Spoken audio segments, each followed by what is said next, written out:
¿Cómo se dieron cuenta de que está el Señor dirigiéndose a la iglesia? Pero si tienen ahí lo de la sal, pero ¿a quién se le dice que es sal? A la iglesia. Y son luz, pero si a lo largo de la historia, desde aquel momento se ha sabido que la iglesia es la luz del mundo.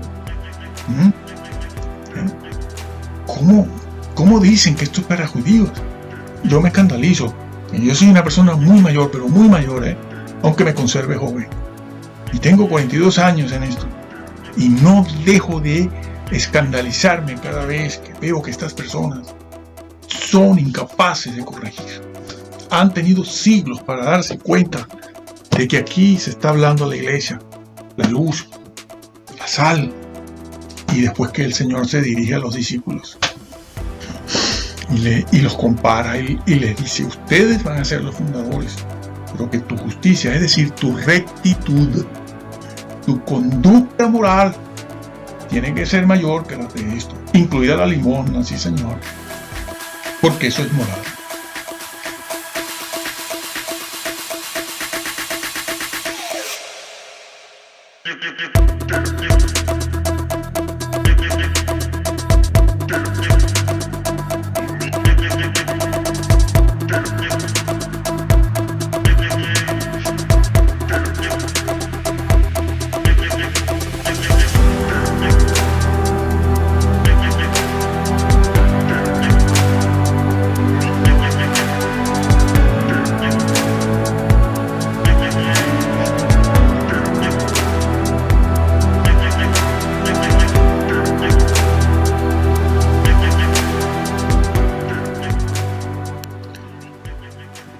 Porque no tomaron en cuenta los mismos versículos que están ahí, que lo hayan hecho en aquella época, pero han tenido unos cuantos siglos para corregirlo. No lo han hecho. También le aplican esto de Mateo 5, 6, 7 a los judíos, porque bueno, es claro que está hablando del decálogo. Pero bueno, lo vemos, nos toca ver eso.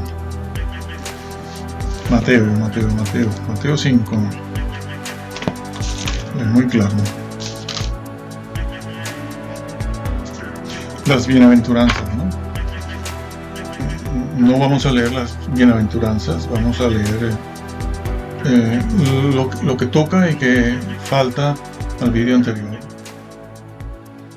que por faltar siempre falta, porque sobre estos capítulos 5, 6 y 7 se puede escribir una colección de 2-3 tomos.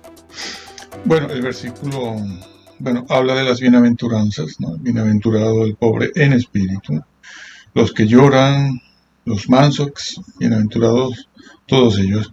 Y sigue, el versículo 12 vale la pena leerlo porque dice: gozaos y alegraos porque vuestro galardón es grande en los cielos, porque así persiguieron a los profetas que fueron antes de vosotros.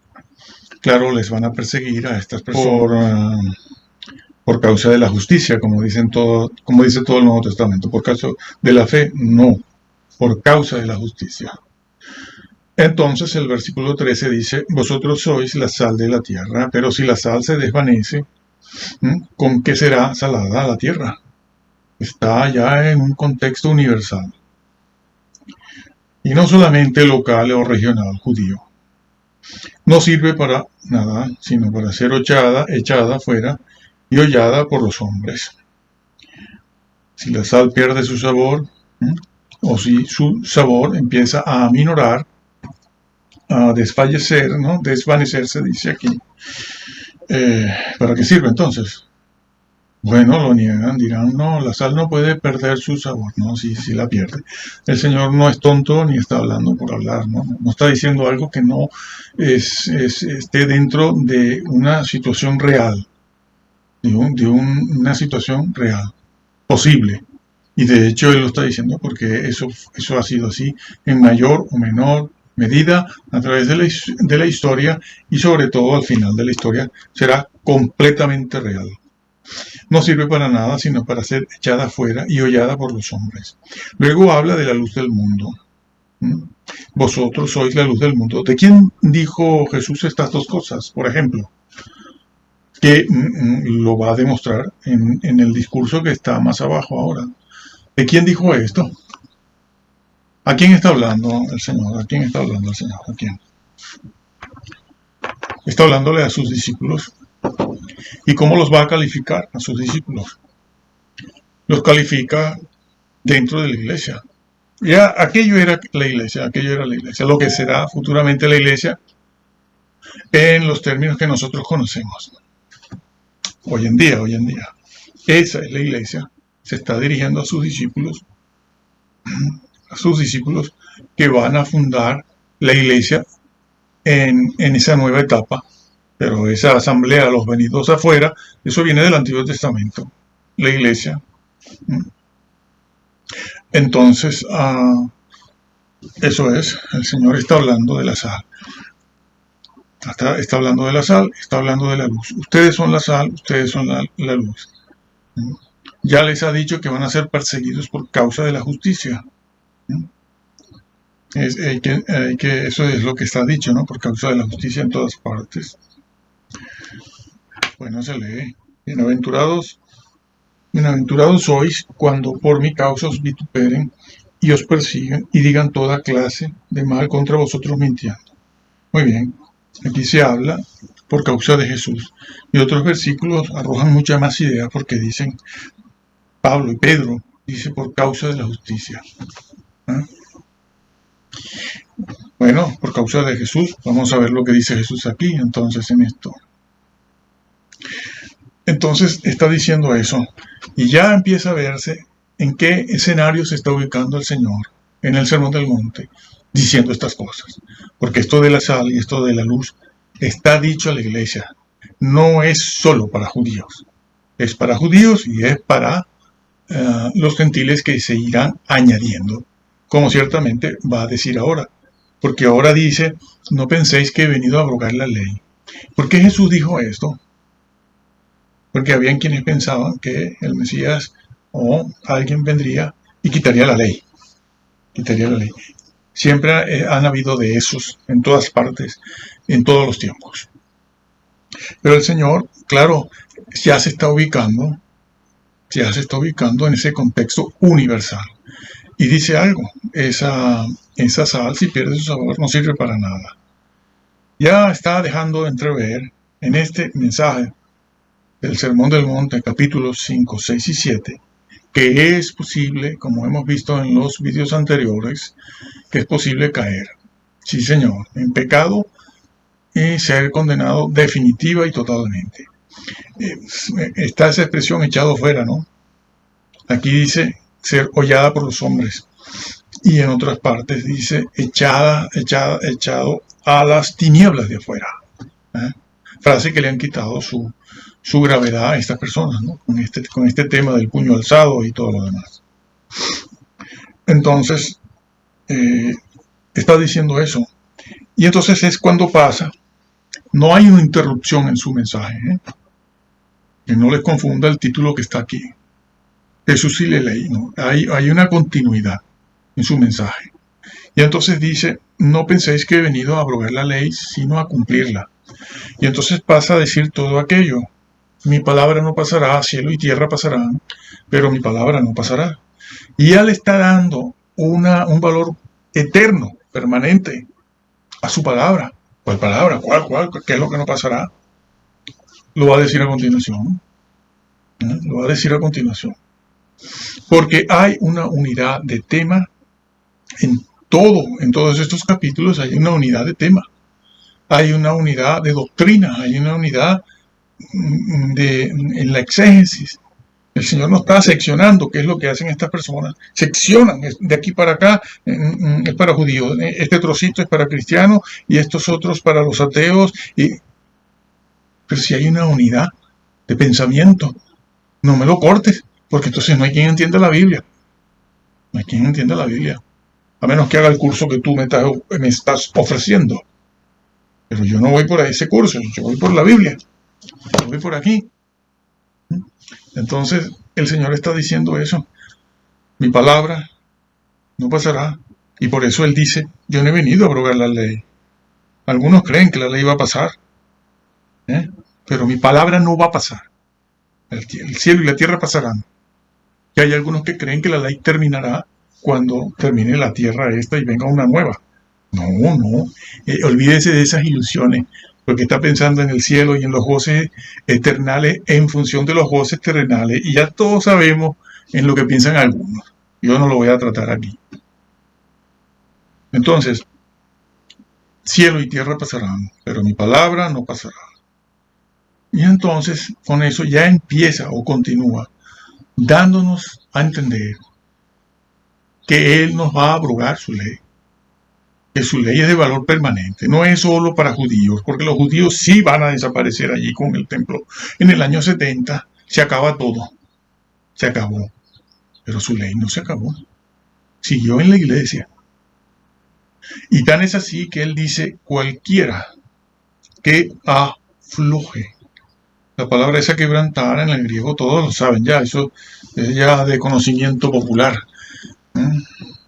Ese vocablo, esa palabra en griego, es aflojar, no es quitar, que les gusta eso, el que quite no, es aflojar, es aminorar, es restarle valor a algún precepto de su ley, porque en la ley está el decálogo, pero están las normas y están los preceptos y están los testimonios, que son unos cuantos, todo de orden moral, todos son de orden moral.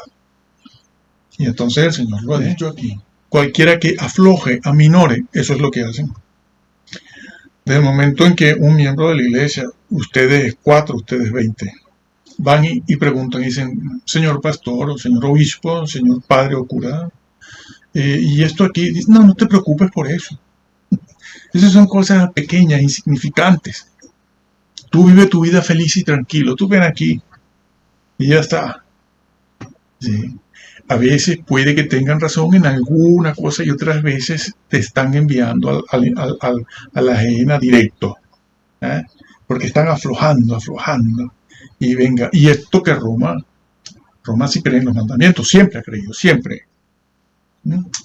Es la otra parte, es la contrapartida, esa parte que nos dice que la ley no. Incluso, no lo voy a explicar ahora, pero incluso una cosa que cuando yo lo vi, bueno, me acosté vaya en cama, como dicen que ¿se acuerdan de Colosenses 2? Donde se dice que el Señor crucificó en la cruz el acta de los decretos que había contra nosotros. Entonces dicen, no puede ser eso de Mateo 5, 6, 7, porque el Señor, el decálogo lo crucificó y ya no vale para nada. Eso lo dijo el apóstol Pablo en Colosenses 2, no recuerdo, versículo 9 serán. Bueno, yo me quedé así, Dios mío, ¿dónde ha llegado esta gente? O sea, claro, nada de decálogo, nada de ley moral, nada de nada. Eso fue crucificado. Pero Pablo dice todo lo contrario. El Señor mismo lo dice. La iglesia del siglo I, la iglesia apostólica del siglo I y II, dicen todo lo contrario también. ¿Qué están diciendo ustedes de que el decálogo fue crucificado?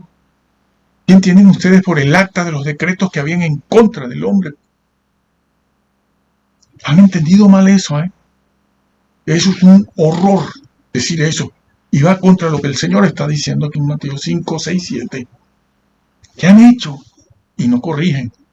Bueno, que se equivocaron en el siglo XVI, pero ustedes han tenido unos cuantos siglos para corregir y han tenido mucho más recursos para darse cuenta de lo que viene diciendo. No lo tomaron en cuenta estos versículos.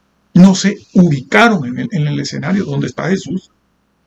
Y entonces el Señor dice, cualquiera que quebrante uno de estos más pequeños, pequeño será llamado. Pero más adelante va a decir que otros se condenan. Eso coincide con lo que más tarde va a decir Pablo en 1 Corintios 3, que nosotros ya hace 1 año y medio se lo dijimos, ¿no? El maestro que edifica con oro, el que edifica con heno, que se salvó de milagro, no tendrá un grado de glorificación importante. No está en la ajena, pero está pasando esa persona no estará muy bien. No estará quemándose, pero tampoco estará donde estarán los que fueron fieles, los que edificaron con oro y piedras preciosas, y estará casi que con remordimiento. Eso incluso lo atestigua la historia de 3000 años. Y está el otro maestro que se condenó por insistir. Destruyó. ¿Qué destruyó? Como ya hemos dicho miles de veces, la fe, que se destruye. Herejías destructoras de qué, como decía Pedro lo decía, herejías destructoras. ¿Destructoras de qué? De la fe. La herejía destruye la fe, como veremos en esta serie de estudios para ustedes. Pero bueno, se graban y se les pone a estos 4 gatos. Sí. Bueno,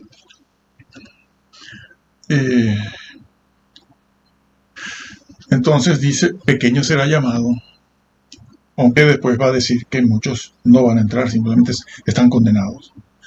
Y cuando está diciendo eso, inmediatamente dice de qué está hablando.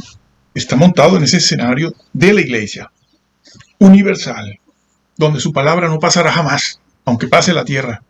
Y entonces se gira a sus discípulos. ¿Por qué? Porque se gira a sus discípulos. Porque todo lo que está diciendo, se lo está diciendo a ellos, que van a ser los fundadores ahora de la iglesia. Entendida la iglesia, los llamados de afuera, como todos los procedentes del mundo gentil, que van a ponerse al lado de los judíos salvos, derribándose la pared que había en medio, como decía Pablo. Se derribó la pared, ahora todos están juntos, todos forman la iglesia. Ya el Señor pondrá a cada quien en su sitio, unos en Israel, porque la nación de Israel quedará, y otros en otro sitio, y otros en otros sitios. Ese es otro tema, no es el nuestro aquí. Pero eso es lo que se está diciendo aquí. Y entonces el Señor mira a los discípulos y les dice, hablando de la sal, hablando de la luz, hablando de la ley, los que aflojen, que casi toditos ellos están, sus pastores, claro. Sí, bueno, ustedes lo saben, que van aflojando todo. Los aflojatuercas, sí, los aflojatuercas, pero te la dejan ahí. Te la aflojan y te la dejan ahí, ¿no? Con la llanta, el rin del coche, del carro. No te quitan las tuercas, te las deja, pero están aflojadas. Ya está. Bueno, entonces, a veces quitan alguna tuerca, sí, o 2 o 3. Entonces, eso es lo que está dicho ahí. Y entonces pasa a los discípulos y los mira y les dice, y si vuestra justicia no es mayor que la de los... Hace una sección, separa el mundo judío de la iglesia, porque está hablándole a la iglesia. Esto no es solo para judíos, esto es para cristianos, para judíos. El Señor allí lo deja patente, visible, claro. ¿Cómo es que no lo vieron estos señores? ¿Cómo se dieron cuenta de que está el Señor dirigiéndose a la iglesia? Pero si tienen ahí lo de la sal, pero ¿a quién se le dice que es sal? A la iglesia. Y son luz, pero sí, a lo largo de la historia, desde aquel momento se ha sabido que la iglesia es la luz del mundo. ¿Cómo dicen que esto es para judíos? Yo me escandalizo. Yo soy una persona muy mayor, pero muy mayor, aunque me conserve joven. Y tengo 42 años en esto. Y no dejo de escandalizarme cada vez que veo que estas personas son incapaces de corregir. Han tenido siglos para darse cuenta de que aquí se está hablando a la iglesia, la luz, la sal, y después que el Señor se dirige a los discípulos y los compara y les dice, ustedes van a ser los fundadores, pero que tu justicia, es decir, tu rectitud, tu conducta moral, tiene que ser mayor que la de esto, incluida la limosna, sí Señor, porque eso es moral. Es que la pobreza es violencia.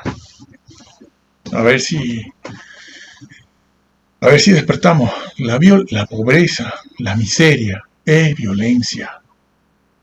Y eso es un asunto moral. Porque claro, estos están obsesionados con la fornicación, que les encanta, ¿no? El adulterio, la lujuria. Y están viendo a ver si con la doctrina de Calvino pueden hacer algo por ahí, que el Señor los perdone, porque David y Salomón, sí, y te sacan eso permanentemente, te lo están sacando. Es que Salomón, y incluso les han dicho que Salomón fue salvo, porque todo lo que le escribió de bueno lo escribió después, se arrepintió, después de haber sacrificado en el fuego a sus propios hijos, de tantas mujeres que tenía. Sí, señor, eso está ahí. Bueno, ya lo pusimos en un video. Ahí ellos no hablan de falta de amor, no, ahí no hablan de eso. Falta de amor, sí. Y entonces los mira: si vuestra rectitud, si vuestra justicia no es mayor que la de los fariseos, tampoco tienes premio. No, tampoco entras en el reino. Has de seguir mi justicia, testimonios, preceptos, normas y decálogo. Has de vivir a la altura de lo que yo gané para ti. Has de vivir a la altura de lo que yo gané para ti. Pablo lo decía: revestidos del nuevo hombre creado en la fe. Hombre, no, la fe no. Es permanente esto. Y no hablo de estos jóvenes de 38 o 40 años, hablo de los de 60 y 70 años, que en su vida fueron incapaces de dedicarse a escudriñar esto y creerlo y salirse de allí. Y son hombres de más de 50 años. ¿Qué podemos esperar de estos de 35, 25 que se han añadido ahora en los últimos 15 años? Nada, porque sus líderes de arriba nunca quisieron aceptar la verdad. Se durmieron. Ya no hay nada que hacer, porque ahora estamos en otro periodo, ese periodo que dice: el santo sea más santo, el impío sea más impío, el malo y el inicuo sea más inicuo, y el tonto sea más tonto, sí. Bueno, y entonces les está diciendo eso, tu justicia. Y Jesús nos pesa en una balanza tan fina que llega a decir lo de la limosna, porque lo de la limosna es ley moral, por lo que les acabo de decir, es ley moral. Incluso dice: bueno, pero den la limosna, sí, claro, sí, pero si la das como la dan ellos, tampoco sirve. Por eso les dice: si vuestra justicia no es mayor que la de los otros, porque tú puedes dar la limosna y después venirme a mí con ese cuento de que has dado la limosna. Pero si tú la das como ellos, ¿qué es lo que pasa? Con esto del ayuno y la oración, sí, es verdad. Sí, lo del ayuno y la oración, todo el mundo anda presumiendo de ayuno. Sí, y bueno, dejo el tema del ayuno ahí. Pero si tú lo haces como lo hacen ellos, tú tampoco tienes recompensa. Ahí el Señor dice pago. La palabra griega que se encontró en estos papiros de Egipto habla de pago. Una persona que hace un trabajo y se le paga por el trabajo. Pago. Entonces, no, dice que tu izquierda no sepa lo que hace tu derecha, para que ese acto de justicia tenga valor. Si no, no lo tiene. No toques trompeta, como hacen los fariseos y los saduceos. Bueno, eso se lo pusimos en el video anterior. Claro, si ellos se hubieran dado cuenta de que Jesús, hubieran tomado en cuenta los versículos que están ahí en el mismo contexto, ahí mismo, inmediato, no hay que irse un poco más adelante, no, ese contexto inmediato lo dice, lo está diciendo. Sí, el contexto inmediato lo dice: la sal, la luz, la sal y la luz. Más, bueno, seguirá diciendo cosas, sí, como esto que vimos antes, ¿no? En el 6, la lámpara del cuerpo y también el tesoro en el cielo, ¿no? No os hagáis tesoros en la tierra, donde la polilla y el orín corrompen, y donde ladrones minan y hurtan. Esto debemos verlo. Ladrones minan y hurtan, porque esto lo va a usar el evangelista Lucas cuando habla de minar la vida. Esto está en las vírgenes, esto está en Mateo 24, esto de minar está por todas partes, como ya hemos expuesto, ¿no? Ya lo hemos dicho varias veces. Entonces, ahora vamos a ir, pero no sin antes terminar esta parte que complementa el estudio anterior, ¿no? El vídeo anterior, para que se vea que sí que está en un contexto cristiano. Está ese vídeo, también lo han visto muchos, ¿no? El de la cizaña, Mateo 13, caer. Bueno, eso es. Vamos a ver esto de minar, porque esto es lo que Jesús va a decir en Mateo 24, hablando del siervo infiel. ¿Y por qué infiel? Porque antes era fiel. ¿Pero y por qué? Porque es un siervo. Es un siervo que se le ha encomendado esa responsabilidad. Allí está en Mateo y en Lucas 12. Se le ha encomendado esa responsabilidad, pero no se hace digno de esa responsabilidad. No todos se hacen dignos, algunos sí, otros no. Este que comenzó a comer, a beber, mi maestro tarda, no viene, yo estoy cansado, me han engañado con tantas fechas que ponen, que si en septiembre, este de las trompetas, ¿no? Que si en septiembre no, que en junio no, ahora las otras trompetas, y no, que hay un grupo que cree que viene. Me cansé de esperar, así que voy a vivir tranquilo, comer, beber y tal. Y el Señor lo mandó a las tinieblas de afuera. A las tinieblas de afuera, que han querido cambiar el significado de eso. Tinieblas de afuera no es otra cosa que la parte mala del Hades, o al final el lago de fuego. No lo cambian, señores, con esto de levantar. Con esto de levantar. Que no me sirve que guarden el texto Receptus, que es el reflejo de la palabra de Dios inspirada, para luego venir a cambiar una doctrina importantísima para mantener tu idea que nace en la Reforma, que la levantó un solo hombre, como ya hemos explicado o explicaremos, el señor Lutero. Bueno, por cierto, que Lutero tuvo problemas aquí, porque esto lo querían hacer objeto de la ley social. Querían quitar el Código Civil, lo que hoy conocemos como el Código Civil y Penal del derecho romano. Sí, lo querían sustituir por esto. Me parece que fue Tomás Moro, Me parece que fue Tomás Moro. Yo no estoy seguro de eso, es mucha la información, es mucho el estudio, y no recuerdo bien, pero no fue Tomás Moro el que le llamó la atención a Lutero. Estoy preguntando. Y le dijo, ¿qué haces, loco? ¿Cómo vas a quitar la ley de la sociedad para meter ahora esto que está de la ley del Nuevo Testamento? Vas a crear un estado de injusticia terrible si haces eso. Menos mal que no fue así, ¿no? Tomás Moro, un funcionario inglés. Su padre fue juez también, y su esposa, su hija, una eminente figura inglesa, sabia de la época del Renacimiento. Pero bueno, hablo, como decía Pablo, así como los locos, porque no me acuerdo bien.